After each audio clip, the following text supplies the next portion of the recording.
చైనాలోని తియాన్జిన్లో రేపటి నుంచి 2 రోజుల పాటు జరిగే షాంఘై సహకార సంస్థ ఎస్సీఓ శిఖరాగ్ర సదస్సు కోసం డ్రాగన్ దేశం ఏఐ సాంకేతికతను పెద్ద ఎత్తున ఉపయోగించుకుంటోంది. ఇందుకోసం హ్యూమనాయిడ్ రోబోతో హెల్ప్ డెస్క్ను ఏర్పాటు చేసింది.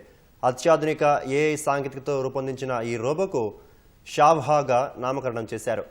అంతర్జాతీయ ప్రతినిధులు, మీడియా సిబ్బంది, సదస్సు నిర్వాహకుల మధ్య కమ్యూనికేషన్ కోసం ఇది వారధిలా పనిచేస్తుంది. ఇది మొత్తం 3 భాషలు మాట్లాడుతుంది.